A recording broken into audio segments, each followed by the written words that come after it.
Today's vlog is party rental stuff. So Les came and paid a visit to me at my shop, and we talked about party rental stuff when he came and picked up a few tents from me. Sometimes we partner on projects together if we just don't quite have enough tents. So he bolted on over in his Ford Transit and picked up some tents so that he can do more tents, some tents and some walls. What's up, guys? It's Lee here and Les here. We're doing some big events, so he came to grab a few tents. That's 6 hours away. It's worth it, kinda, almost. Yeah. So he's got his Transit here, and this thing is nice. All right, let's check it out. Okay, the problem with the Transit, people. Okay, this is important. Okay, because you always talk about the pros of everything. I'll tell you the problem with the Transit right now.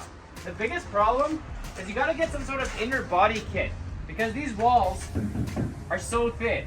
They're so thin that like any little hit with a pipe or anything, it's gonna cause like a indentation from the outside, and that's gonna cost you a fortune to repair. Another cool thing with these doors, I mean, there's a lot of little features, is that you just press unlock and they go completely like this. Oh, that's nice. That's kind of cool, right? If you want to really back up to something. Yeah, Same with this side. Press unlock. And then you think it'll be like complicated to lock it up. No, you just press it in and it locks itself back Oh, up. yeah. Lots of little cool features like that, you know. It's meant for transporting stuff. That's what we're doing here. Here, hand it to me. Okay, 20-foot window. Okay. 20-foot window, unsure of the condition. Okay, that's fine. Okay. Again, not a wedding, it would be the shittiest possible. It's perfect. Yeah. It's preferred. Okay, go with those. How'd the tent install go? Good? Went so good. Went so good? So good. Was it hot? Yes, Yeah, hey. Kinda hot. This is Les here. Hey. I love tents. Bam, that's Les. He's my my business partner, the guy I'm on the phone with all the time. Hello, Les. Hey. Les, this is Jaden. He's my it's my main guy. From one of the videos. Probably, yeah. What was your name? Jaden, okay. Jaden meets Les. Yeah. When Jaden meets Les. You like this van? Oh, I do. Should we get one of these? I like it better than your van, I gotta say. No offense. My van? Again, it's weird. You're like paying it off, so you can buy it out. You buy it out So lease a vehicle. lease a vehicle and buy it out after 2, 3, 4 years. Yeah, You makes. don't have to buy it out if it's not working for you, if it's having engine problems. But if it's a good vehicle, you like it, you buy it out at that point in time. Yeah. Because you don't really want to lay down a massive amount of cash right off the bat. You lease, then everything's expensible for a lease for your business. Yeah. But then when most of the depreciation's gone, you buy it out, and then you're only playing with 20, 25K or whatever it's worth at that point. Yeah. For years, so that's the key. You lease, then you buy it out. Yeah. Makes sense. Yeah. Okay, Yeah. so tomorrow, 225 of these, you're gonna deliver, okay? Yeah, 'cause In the morning. They come, you know, you get them, they're all white. But as soon as they're in the sun, no one cares. You know, and that's the funny thing Just is, make sure there's no bird poop or like some Is- smear or something. is But don't ask tent guy, you know.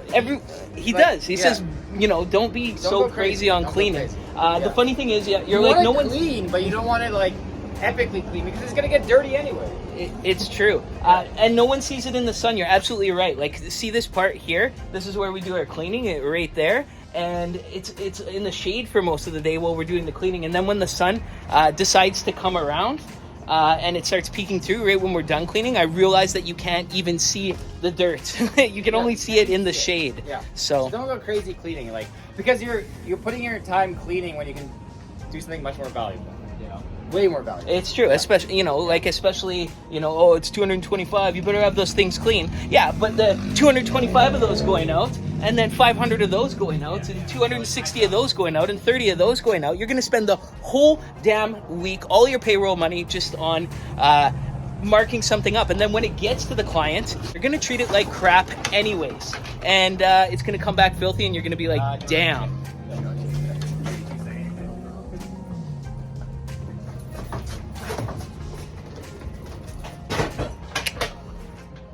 Wait. Okay.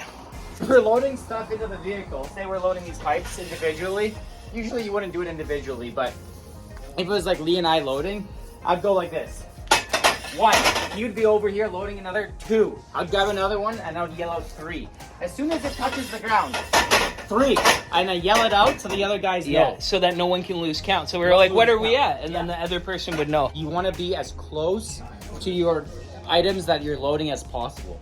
The closer you are, like see that? I got all those poles right there so that they can go into there. Yeah, and this is even too far. Like I could have moved up a bit further. But so when you're going to a job site to do a job, make sure you're as close to that job as possible. I hate these guys who are like 3 truck lengths away from the tent that they're setting up. Like obviously you want a little bit of space depending on the size of tent, but you want to get up close because you're saving a lot of steps. So true. Especially when you're going to the truck 20, 30 times. You're going to save tons of steps, tons of time, tons of energy the closer you are. It's so true. Like even when, okay, so say if Les is installing these tents, he drives up to the tent, like if we were driving his truck, we would drive right up on the tent thing and we would unload them as we drive so that they'd be sitting right in the spots, right where they're supposed to be, so that there's no back and forth. You just unload them as you drive. So when you're loading up, you have to think of that as well if you can. Apparently I do fear. You know, people say I fear nothing, but there you go. Yeah, so van side delivery is easy when it's true van side delivery. As soon as you're delivering like onto the porch or something like that, and sometimes the client requests that, but we do have a surcharge for all that stuff. Totally. Because it's just gonna take way more time if you have to walk 10 times rather than you just like bombing things out. Yeah, so, or another thing, I'm a little bit smaller than Les, so I don't ask as many of these questions, but I do call them and I say like, is there anything, steps or something that's in the way? Because if there is, we need to know so that we can bring the proper tools to transport it. So, you know, we might be bringing that big dolly or that little thing depending on, you know, if we have to go over some steps or something. So if you know those, then you can bring the proper delivery dollies.